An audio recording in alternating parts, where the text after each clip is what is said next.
एक और तरीका भी होता है भोजन को चार्ज करने का। आप क्रिएटिव तरीके से कर सकते हैं, अलग अलग तरीके हैं।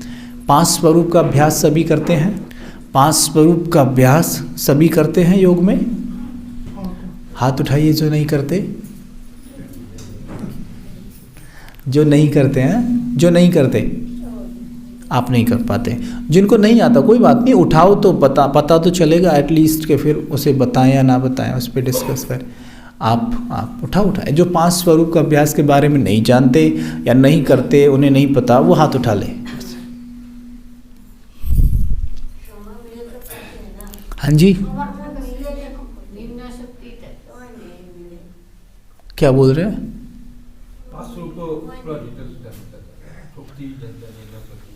नहीं, वो 5 स्वरूप का अभ्यास नहीं है, वो तो अष्ट शक्तियाँ हैं। 5 स्वरूप क्या है, सिंपल वे में बता देते हैं। पहला है हमारा वो स्वरूप जब हम परम धाम में थे, जिसको कहते हैं अनादि स्वरूप। याद आया? जब मैं आत्मा परम धाम में थी, ज्योति बिंदु स्वरूप, शरीर नहीं है, उस लाल सुनहरे आकाश में मैं आत्मा कोहिनूर का हीरा चमक रहा हूँ। ठीक है, जैसे इस आकाश में सितारे चमकते हैं ना, ऐसे ही उस रूहानी चमन में मैं आत्मा चमक रही हूँ। ये है हमारा अनादि स्वरूप। ठीक है, फिर उसके बाद क्या होता है? हम आत्माएं वहाँ से नीचे उतरती हैं और कहाँ आती हैं? स्वर्ग में, सतयुग में। जैसी मानो आप ज़मीन पे आए, देखा अपने आप को, जैसा वो चित्र पीछे लगा हुआ है ना, देवता बन गए, श्री कृष्ण श्री राधे जैसे बन गए। तो ये हमारा कौन सा स्वरूप है? देवताई स्वरूप या अनादि स्वरूप। 2 स्वरूप हो गए। तीसरा, हमारी फिर द्वापर युग से मंदिरों में पूजा होती है। मंदिर में देखिए अपने पूज्य स्वरूप को, अपनी मूर्ति को, वहाँ मेरी पूजा हो रही है। ये मेरा पूज्य स्वरूप है। ये कौन सा स्वरूप होगा? तीसरा। ठीक है, चौथा स्वरूप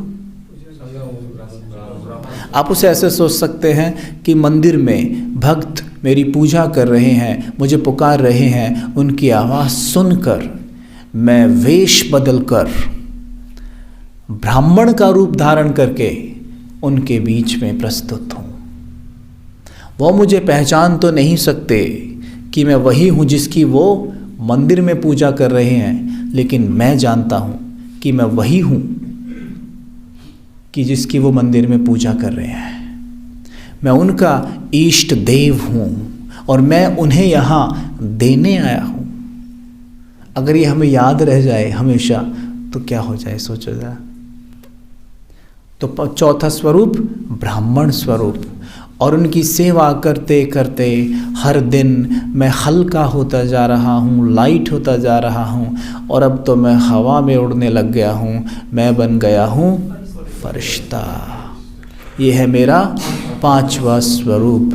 बहुत क्रिएटिव होता है ये। इसे करने से आप कभी बोर नहीं होंगे, आपकी एकाग्रता बढ़ेगी, व्यर्थ खत्म हो जाएगा। जो व्यर्थ हमें चलता रहता है ना, जैसे साइंस के हिसाब से देखें तो हमारा जो माइंड है वो 80%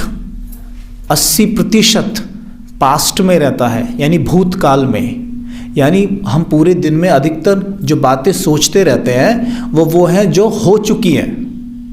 80%। 15% हमारा जो माइंड है वो भविष्य में रहता है, यानी कल पता नहीं क्या होगा, कैसे होगा, ये होगा, वो होगा, है ना। और 5% केवल हमारा मन वर्तमान में रहता है। मैं तो सोचता हूँ कभी कभी कि बाबा कितना चतुर सुजान है। बाबा को ये बात बहुत अच्छे से स्पष्ट है कि बच्चों का मन भूतकाल में ज़्यादा रहता है और भविष्य में रहता है, वर्तमान में तो कम ही रहता है। वर्तमान में तो 5% रहता है। तो बाबा ने देखा होगा, भाई ये तो ये बात है, चलो तो एक काम करो बच्चों, वर्तमान में रहकर अपने भूत और भविष्य के बारे में ही सोचो। 5 स्वरूप का अभ्यास यही तो है। 80% भूत में रहता है तो चलो 80% भूत में चलते हैं, दिखाते हैं आपको कि आप क्या थे।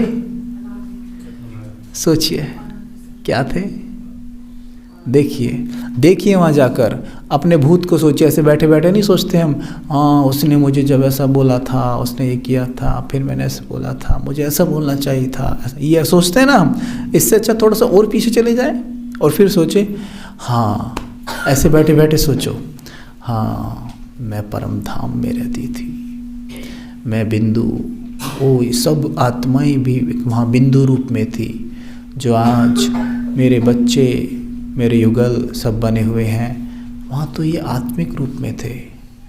आपको बड़ा मज़ा आएगा ऐसा करने में, सोच के देखो। यहाँ जितने भी बैठे हो सब परम धाम में ही थे ना कभी।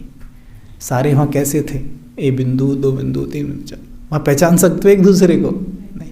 यहाँ शरीर पहन के बैठे हुए हो बस, है ना, लेकिन वहाँ बिंदु बिंदु, ये सीन, इससे ये उधर से वो आ रहे हैं जो मेरे युगल का पार्ट बजा रहा है वो बिंदु, वो मेरे बच्चे का पार्ट बजा रहा है ये बिंदु, वो सेंटर की दीदी सामने सारे वो बिंदु। हाँ, इधर से आत्मा आ रही है, ओ ये बिंदु, अच्छा ये आत्मा किसका पार्ट बजा रही है नीचे, अच्छा ये उसका, हाँ अच्छा ये बिंदु, अच्छा। कितनी देर आप परम धाम में यूं ही टिक सकते हैं ऐसे सोच सोच के, क्रिएटिव वे में। और फिर हम आत्माएं नीचे उतरने लगती है, आ जाती है स्वर्ग में। और यहाँ देखो, इस तरीके से सोचने से हमारी बैटरी चार्ज हो रही है। जैसी स्मृति वैसी समर्थी, ठीक है, जैसी स्मृति वैसी समर्थी, यानी जैसी यादों में रहोगे वैसे बन जाओगे। अब हम क्या देख रहे हैं, अपना ओरिजिनल स्वरूप परम धाम में जाकर तो वैसी बनने लगे। स्वर्ग में जाके सोच रहे हैं हम कैसे थे, तो हमारे वही सारे गुण यहाँ पर जागने लग जाएंगे। और वो नहीं सोचेंगे तो मन का एक नियम है कि अगर इस मन रूपी ज़मीन में बीज नहीं डाला जाएगा तो कचरा अपने आप, कबाड़ अपने आप उगाएगा। तो अगर ये 5 स्वरूप का अभ्यास नहीं करोगे तो एक 5 स्वरूप का अभ्यास कलयुगी अभ्यास भी है। और वो यही है कि कल मेरी पड़ोसी ने मुझे ऐसा बोला था, वो फिर अपने आप घूमने लगता है। उसको कहते हैं स्वदर्शन नहीं परदर्शन, उल्टा घूम जाता है चक्कर उनका फिर। और फिर देखो क्या होता है, फिर ज्ञान व्यान कुछ नहीं रह जाता। फिर हमें देखकर कई लोग ये भी कहते हैं ये ओम शांति में जाते हैं, ओम शांति में जाते हैं, ये इनकी शक्लें देखो, ये ओम शांति में जाते हैं, कैसा व्यवहार करते हैं। पर क्यों? क्योंकि हम प्रदर्शन घुमाने में इतने बिजी हो गए हैं। अब हमें क्या लगता है कि हाँ ठीक है ना, और इतनी शक्ति भी नहीं रह जाती कि स्वदर्शन घुमा पाएँ। तो ये विशेष अटेंशन हमें रखनी है कि स्वदर्शन चक्र घुमाने में स्वयं को बिजी रखना है, ठीक है। तो अभी सबको स्पष्ट है कि 5 स्वरूप के अभ्यास कौन कौन से हैं। मैं बोलूँगा एक और आपने बताना है कौन सा है सबसे पहला। देख कर बोलना है, ठीक है, जैसे रटा हुआ नहीं, देखना है वहाँ पे और बुद्धि एकदम लगाते हुए बोलना है। कौन सा है?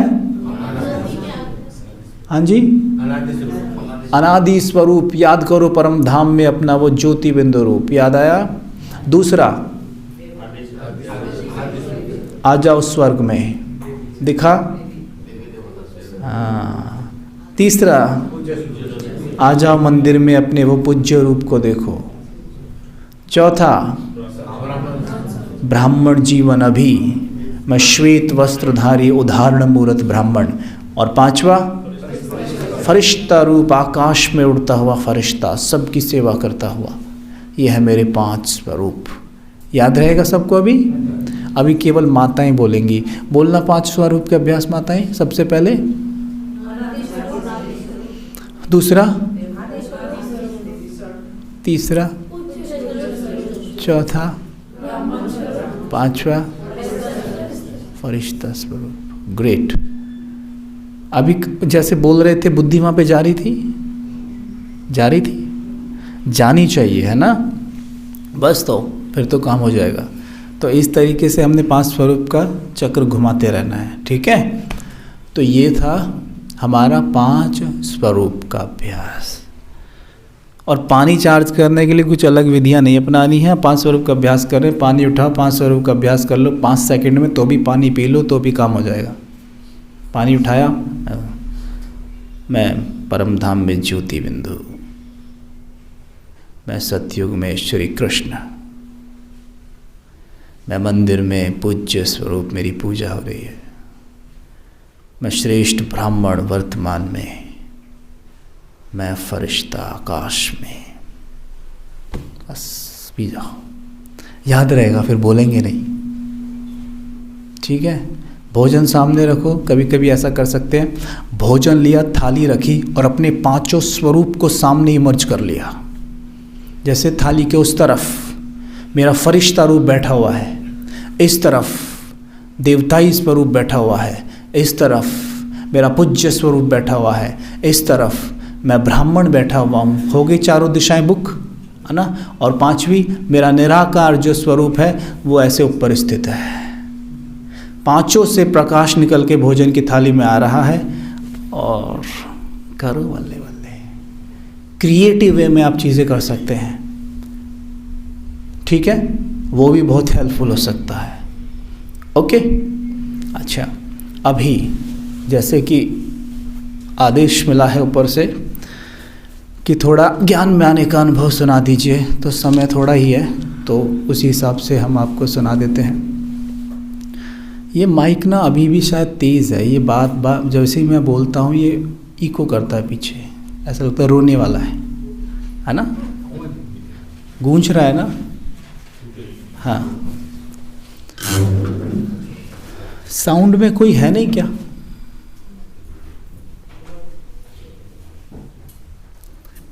अच्छा,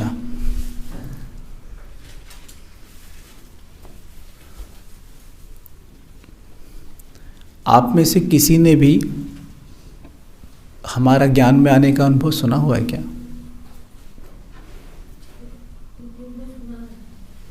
किसी ने भी नहीं सुना हुआ है?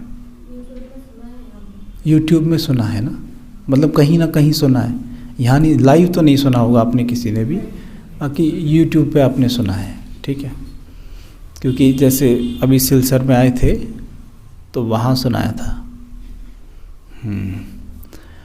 ठीक है, आप लोग कितने भी बिज़ी रहते हो लेकिन समय ज़रूर निकाला करो, एक बार दिन में चाहे 10 मिनट के लिए ही सही या 20 मिनट के लिए सही, कि YouTube पर ब्राह्मण जो हमारे ज्ञान की जो क्लासेस हैं 10 मिनट ही सही सुना करो। उससे क्या होता है, ज्ञान का चिंतन चलेगा आपका अपने आप। चाहे 10 मिनट ही सुना करो। ठीक है, किसी की भी क्लास सुन सकते हो जिसकी आपको अच्छी लगे, आप सुना करो। ठीक है, अच्छा, तो ज्ञान में आने की बात कुछ ऐसी है। 2014 में वैसे मुझे ज्ञान में आए हुए कोई बहुत ज़्यादा समय नहीं हुआ है, इसलिए आप सुनकर हैरान मत होना कि कबीर भाई तो अभी बच्चे ही हैं, है ना। तो ज्ञान में आए हुए मुझे 2014 में ज्ञान मिला था। तो ये ऐसा था कि जैसे हम सभी के जीवन में थोड़ा बहुत ऊपर नीचे चीज़ें होती रहती हैं, तो मेरे भी थोड़ी सी पिछले 10-15 दिन से ऐसा चल रहा था कुछ, जिसकी वजह से मेरे बहुत सारे थॉट्स चल रहे थे कि लाइफ क्या है, जीवन क्या है।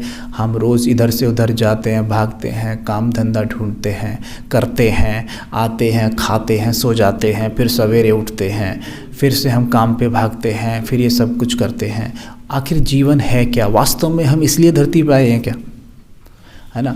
ऑटो में बैठे हैं तो ट्रैफिक इतना सारा है, हॉर्न बजा रहा है ऑटो वाला और सामने इतनी लाइनें लगी पड़ी हैं। मेरे मन में विचार आया करते थे कि अभी से अगर आज ये हाल है ट्रैफिक का, तो ये तो मुझे नहीं पता था भाई कब कैसे होगा, कलयुग का कितना समय है। बस मैं ये सोचता था कि जब आज 2014 या 2013 में इतना ट्रैफिक है तो अगले वर्षों में कितना हो जाएगा, क्योंकि मैं तो ऐसा सोचता था ना कि भाई पास्ट में इतना था तो उस हिसाब से कल कितना होगा।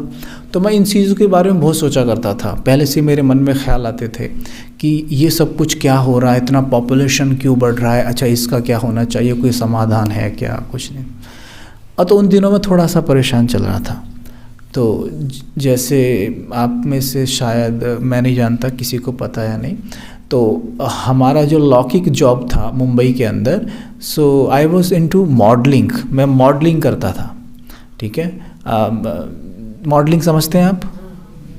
समझते हैं, थैंक यू, आप समझते हैं मॉडलिंग भी।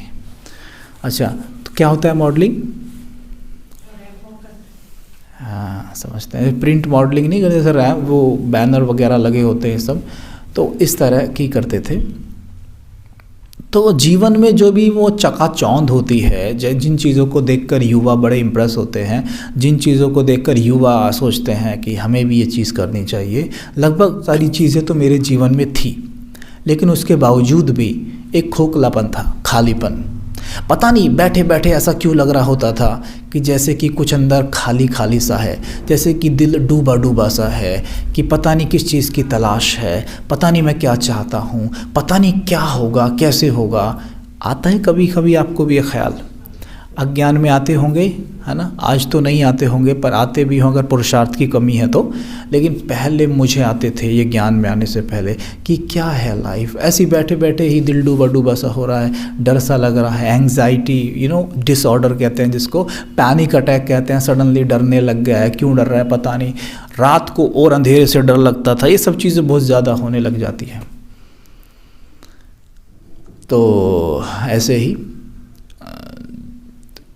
तो मैंने बताया कि मॉडलिंग में था, तो जिम तो जाते ही थे, मॉडल हैं तो एक्सरसाइज वगैरह करते ही थे, शरीर की तो चमक धमक बना के रखनी होती है। तो जिस जिम में हम वर्कआउट करते थे, उस जिम के सामने ही एक ब्रह्मा कुमारी का सेवा केंद्र था।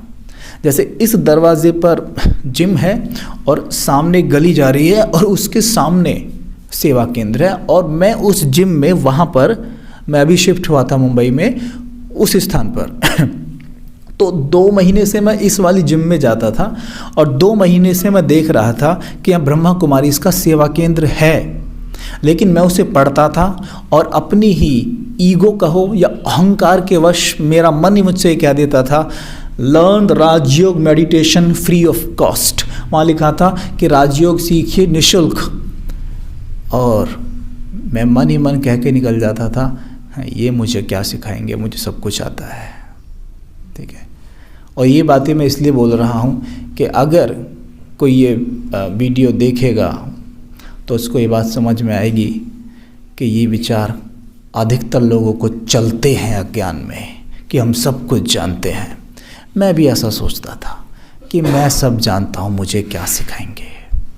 लेकिन जब मेरे जीवन में उथल पुथल शुरू हुई, और उथल पुथल भी कोई बहुत ज़्यादा नहीं थी, पर मुझे पता चल गया कि मैं थोड़ा नीचे जा रहा हूँ, मैं उतना खुश नहीं हूँ, उतना स्टेबल नहीं हूँ। तब मैंने देखा कि ये लिखा हुआ है, अच्छा ठीक है, अंदर जाके देखना चाहिए क्या है ये। तो मैं जिम के अंदर वर्कआउट कर रहा हूँ और मुझे एक्सरसाइज करने में बिल्कुल मन नहीं लग रहा है, मेरा दिल नहीं कर रहा है कि मैं एक्सरसाइज करूँ, मुझे वो बहुत ही बेकार चीज़ लग रही है। जबकि जिम मैं बहुत ही डेडिकेशन के साथ करता था, बहुत पैशन के साथ, शायद सभी कामों में सबसे ज़्यादा मैं इसमें पैशन था मेरा। जैसे आज मन के पीछे पैशन है, तब तन के पीछे था। ठीक है, तो उस दिन मेरा बिल्कुल मन नहीं करा, डंबल बार बार मैं हाथ से छोड़ देता था, ऐसे हट यार कुछ नहीं, जीवन क्या है इसमें। फिर मैं सोचता था कि अगर मैं ये नहीं करूँगा तो मैं क्या करूँगा। मैं एक गांव से उठ के आया, इतनी मेहनत की, इतना अपने ऊपर काम किया, मुझे तो ढंग से बोलना तक भी नहीं आता था, और मैं अपने ऊपर इतने समय से काम करता हुआ आ रहा हूँ। आज मैं यहाँ तक पहुँच चुका हूँ और अब मैं छोड़ने की सोच रहा हूँ, तो मैं ये नहीं करूँ तो मैं क्या करूँ। तो ये सोचकर मैं फिर से डंबल उठा के एक्सरसाइज करने लगता था, लेकिन थोड़ी सी की फिर छोड़ देता था, नहीं हो रहा है। मेरे मन में वही सब चीज़ें चल रही हैं कि व्हाट इज़ लाइफ, जीवन है क्या, मैं कौन हूँ। मेरे मन में बहुत स्ट्रांगली चल रहा था, मैं कौन हूँ, मैं कहाँ से आया हूँ, मुझे कहाँ जाना है, मैं क्यों आया हूँ धरती पे, क्या मैं इसीलिए धरती पे आया हूँ। ये सब बातें चल रही हैं। तो फाइनली वो डंबल छोड़े मैं बाहर आया निकल के जिम से। जैसे ही बाहर आया तो मैंने देखा, फिर सोचा क्या करूँ। मैंने कहा चल अंदर चल के देखते हैं क्या है। मैं अंदर गया, जाके देखा तो वहाँ पर एक माता थे शायद, हाँ एक माता थे और 2-4 भाई थे शायद, बहनें ऐसे ही। तो मैंने उनको बोला नमस्ते जी, मैंने समझ में नहीं आ रहा क्या बोलूं, पर एक बात ज़रूर है कि सेवा केंद्र में अंदर घुसते ही मुझे जिस एनर्जी का अनुभव हुआ वो सबसे अलग थी। वो एनर्जी मैंने कहीं भी अनुभव नहीं की थी, वो मुझे बहुत अच्छा लगा था अंदर घुसते ही। तो मंदिर जाती मैंने सबको ऐसे हाथ जोड़ के नमस्ते किया। मैंने बोला मुझे योग सीखना है। तो उन्होंने कहा हाँ हाँ आप आ जाइए, हम आपको कोर्स करा देंगे, आपको ये बहन है यहाँ पर वो करा देंगे कोर्स। मैंने कहा वैसे तो मैं करता हूँ योग। कहते आप क्या करते हैं? मैंने कहा वो बाबा रामदेव वाला नहीं है प्राणायाम, मैं वो करता हूँ। तो उन्होंने कहा हाँ ठीक है आप वो कर सकते हैं, लेकिन वो योग नहीं होता, उसको ब्रीदिंग एक्सरसाइज या प्राणायाम कहते हैं। मगर हाँ मैं वो करता हूँ। तो कहते हैं तो ठीक है आपको यहाँ आइए और आप 7 डेज़ कोर्स सीखिए और जैसे आप सीखेंगे फिर आप देख लीजिए, आप घर करना चाहें घर कर लेना, यहाँ आना चाहिए आ जाना। मैंने कहा ठीक है। अब मुझे वहाँ घुसने के बाद ही इतना अच्छा लग रहा था कि मैं वहाँ दोबारा जाना चाहता था। तो मैं अगले दिन फिर पहुँच गया 7 बजे। तो मैंने कहा ठीक है जी मुझे कोर्स कराओ। तो वहाँ पर दीदी थे जो मुंबई में उनका नाम है नम्रता दीदी। तो आदरणीय नम्रता दीदी जो थे वो आए, मैंने उनको देखा और देखते ही मेरे मन में एकदम विचार आया कि कितनी रूहानियत है। मतलब मेरे मन में पहला ही थॉट आया उनको देखकर कि कितनी रूहानियत है। और सबसे बड़ी बात थी कि हम उम्र थे वो, मतलब मुझसे 1-2 साल ही बड़े होंगे बस, लेकिन बहुत गजब की रूहानियत थी इस उम्र में। जैसा कि मैं बहुत कम मैंने आत्माएं देखी हैं ज्ञान में जिनमें इतनी रूहानियत है, बहुत अच्छी रूहानियत थी मैंने देखा। अब सोचिए मैं टू मच देह भान में, आई वॉज मॉडल, मतलब मॉडलिंग मैं कर रहा था, कितना बॉडी कॉन्शियसनेस थी मेरे अंदर। आप उस वक्त मुझे देखते तो आप कहते ये आदमी कभी BK बन ही नहीं सकता। आप मुझे उस वक्त देख लेते ना, सोच लेते ये कभी BK बन ही नहीं सकता, और बन भी गया तो बस ऐसे ही आने जाने वाला होगा, घूम के फिर के जाने वाला, कभी BK नहीं बन सकता। इतना देहभान। और उन बहन को मैंने देखा और देखते मेरे मन में एक विचार आया कि क्या बात है, मुझे ऐसा बनना है। मेरे मन में विचार आया क्या मैं ऐसा बन सकता हूँ। दूसरा विचार, क्या ये पॉसिबल है? मुझे तो ऐसा लग रहा था कि जैसे ही जन्म से ही शायद ऐसे ही पैदा हुई हैं, पर पहले से ही थोड़ा सा ऐसा ही हूँ मैं कि हटी, कि हाँ जो चीज़ करनी है वो करनी है, फिर चाहे कुछ भी हो जाए।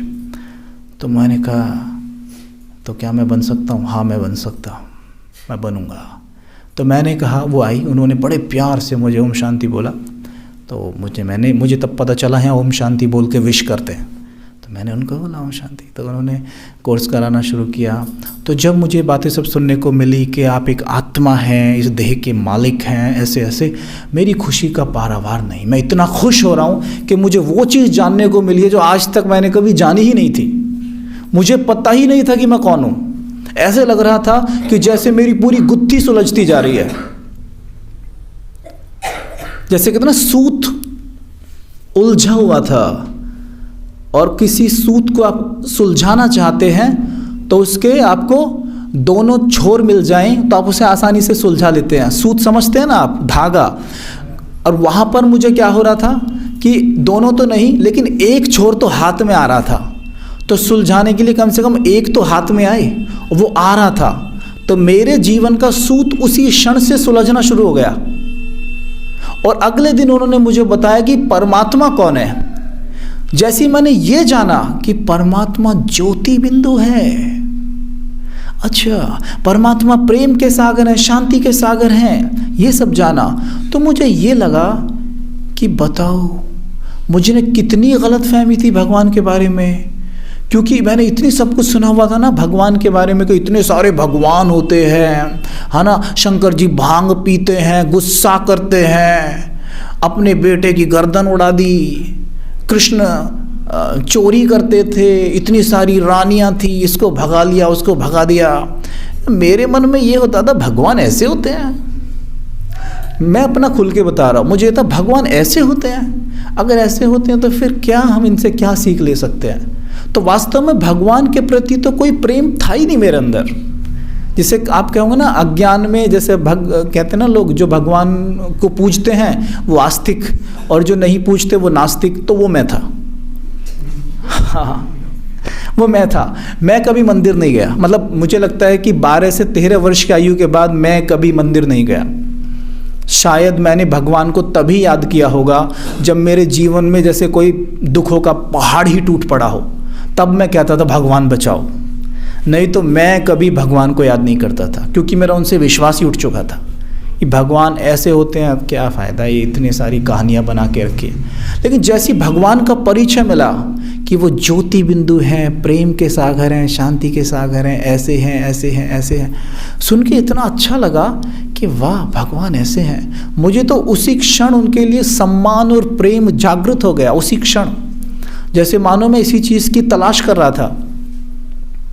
और जब मेरा कोर्स चल रहा था ना, तो मुझे एक ऐसा अनुभव सा हो रहा था कि जैसे मुझे कुछ ऐसी बात सुनने को मिलने वाली है कि जो मैं उम्मीद नहीं कर सकता, कुछ बड़ी है, कुछ बड़ी बात मुझे सुनने को मिलने वाली है। मेरे अंदर ये चल रहा था उस वक्त कि मुझे कुछ बड़ा सुनने को मिलने वाला है। और वाकई मुझे चौथे दिन शायद ये सुनने को मिला कि परमात्मा इस धरती पे आए हुए हैं। बिलीव मी, मेरे लिए ये बहुत बड़ी बात थी। मुझे तो ऐसा लगता है कि जब हम कई बार कोर्स कराते हैं, आत्माओं को बोलते हैं ना कि ये संगम युग चल रहा है और धरती पर भगवान आए हुए हैं, तो उन्हें जैसे कोई फ़र्क सा नहीं पड़ता। वो कहते हैं हाँ ठीक आए होंगे। और मुझे जब ये बात पता चली ना कि भगवान धरती पर आए हुए हैं, तो मेरा यही था, मैंने कहा क्या ये सच है? मैंने उनको यही बोला, क्या ये सच है ये बात?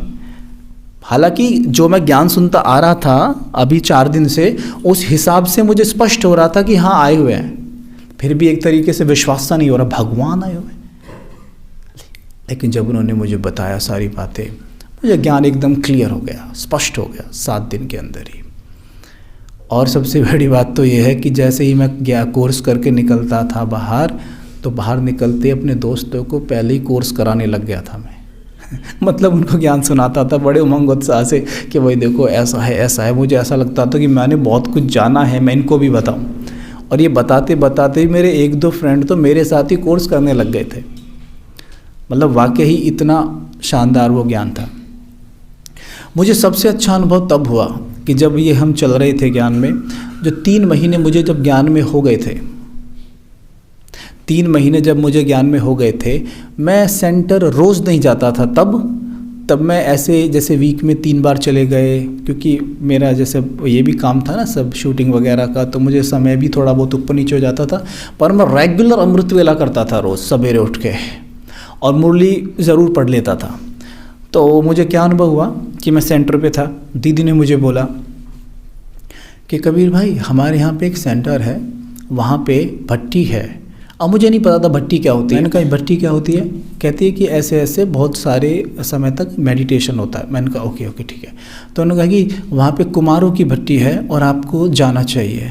पहले तो मैंने सोचा बहाना मार दूँ, फिर मैंने मारा भी बहाना, और फिर उन्होंने मुझे थोड़ा कन्विंस कर लिया और मैं चला गया।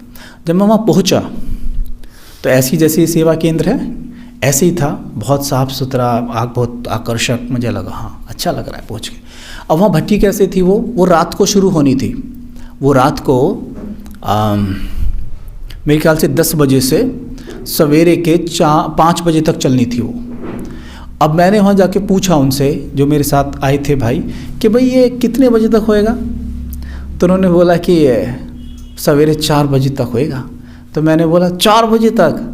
मुझे ऐसा लगता था कि मैं तो मुश्किल से आधे घंटे बैठ सकता हूँ बस। तो मैंने बोला 4 बजे तक कैसे होएगा, मैं तो आधे घंटे बैठ सकता हूँ बस। कहते कोई बात नहीं, आप आधे घंटे ही बैठना, उसके बाद आप सो जाना जाके। मैं कहा ठीक है ओके। तो सभी बैठे आके, लाइट ऑन हुई, रेड लाइट ऑन हुई, सब कुछ हुआ, बैठे हैं सभी। 10 से 12 बजे तक तो मुझे याद है कि मैं बैठा रहा। रेड लाइट ऑन थी, बहुत अच्छा माहौल बना हुआ था। और रात्रि को तो और ज़्यादा मज़ा आता है ना। सन्नाटा बाहर भी हो जाता है, बिल्कुल सन्नाटा, आराम से बैठे हैं, योग चल रहा है। कमेंट्री लगा रखी थी, शायद रिकॉर्डेड कमेंट्री चल रही थी, और मैं बैठा हूँ ऐसे, योग चल रहा है। और मुझे ना करते करते नींद आने लग गई। अब मैं चुटकी खा रहा हूँ ऐसे बैठ, अब मुझे नींद आ रही है, ठीक है, बहुत नींद आ रही है, पर मैं बैठा हूँ क्योंकि अच्छा लग रहा है। योग करना तो मुझे आता नहीं था, पर मुझे अच्छा लग रहा है क्योंकि सबके वाइब्रेशंस मिल रहे हैं। मैं ऐसे बैठा हूँ, तभी ना मुझे एक आवाज़ आती है जिसने मेरी सारी नींद उड़ा दी। वो आवाज़ थी बाप दादा की। उन्होंने बाप दादा की जो ड्रिल है ना वो लगाई थी। तो स्पीकर जस्ट मेरे ऊपर ही लगा हुआ था, जैसे जैसे ये है ना, ऐसे ऊपर ही जैसे फ़ैन है वहाँ पे स्पीकर सेट थे, ऊपर से आवाज़ आती थी नीचे को। तो जैसे आप वहाँ बैठे हुए हैं, ऐसे मैं वहाँ बैठा हुआ हूँ और मैं ऐसे कर रहा हूँ, मैं सो रहा हूँ, ठीक है, इतने में ऊपर से आवाज़ आती है, अच्छा तो बाप कहते हैं। तो जो आवाज़ आई एकदम बाबा की, एकदम झटके से उठाई हूँ, ये आवाज़ किसकी है? इतनी पावर आवाज़ में मैंने इतनी पावरफुल आवाज़ कभी नहीं सुनी। अच्छा तो बाप कहते हैं, वो वाली वो है जब बाप कहते हैं कि 1 सेकंड में अशरीरी हो सकते हो, है ना। तो ये ऐसी आवाज़ आई, टप से मैं आँख खोली, एकदम झटका खाया। कौन था, क्या था? मैंने कहा अरे ये तो बाप दादा। मुझे नहीं पता किसकी आवाज़ है। मैंने कहा बहुत कितनी पावर थी उस आवाज़ में। सच बताओ मेरी आंखें खुल गई और मैं डर भी रहा था उस आवाज़ से, डर भी रहा था। आखिर मैं नहीं डर रहा था, मेरे अंदर बैठा रावण डर रहा था उस आवाज़ से। हमारे अंदर जो नेगेटिविटी होती है वो डरती है पॉजिटिविटी से। तो जब ज्ञान में हम शुरू में आते हैं ना, आप देखते हैं कुछ कुछ आपको डर लगता है। क्यों? क्योंकि आपके अंदर की नेगेटिविटी जो है ना वो राम से डर रही है, पॉजिटिविटी से डर रही है, और कुछ दिन बाद आप बिल्कुल डरना बंद कर देते हैं। तो मेरे साथ वो वहाँ हो रहा था। अब वो आवाज़ मैं सुन रहा हूँ और मुझे एक आवाज़ आई, जैसे कि मैंने अपने आप से एक प्रश्न पूछा कि किसकी आवाज़ है ये। तो जैसे ही मुझे आवाज़ आई back of the mind source से कि यही बाबा है, यही बाबा है। अब जैसे ही मुझे आवाज़ आई ना कि यही बाबा है, तो मेरी खुशी का ना कोई ठिकाना नहीं रहा कि ये बाबा है। मेरे गूज़ बॉम्ब्स हो गए खुशी के मारे, रोंगटे खड़े हो गए मेरे कि मैं भगवान की आवाज़ सुन रहा हूँ, मैं उसकी आवाज़ सुन रहा हूँ जिसे पूरा विश्व ढूंढ रहा है। मैं उसकी आवाज़ सुन रहा हूँ जिसके लिए मंदिरों में लाइनें लगी रहती हैं, लोग लेट लेट के परिक्रमा देते हैं, जिसके लिए लोग कितने कितने दिन व्रत रखते हैं, और मैं उसकी आवाज़ सुन रहा हूँ। सोचने के लिए कितनी बड़ी बात है, और हम कितना लाइटली ले लेते हैं। बाबा ने कहा हाँ, जैसे कोई बाबा तो ऐसी है, कोई बस कोई पड़ोसी है, कोई बड़ा आदमी, तो कोई इतनी बड़ी हस्ती थोड़ी ना, साधारण सा लगने लगता है ना हमें जब ज्ञान में हम चल रहे हैं तो। लेकिन उस वक्त मैं तो अभी अभी चला था, मेरे लिए बहुत बड़ी बात थी।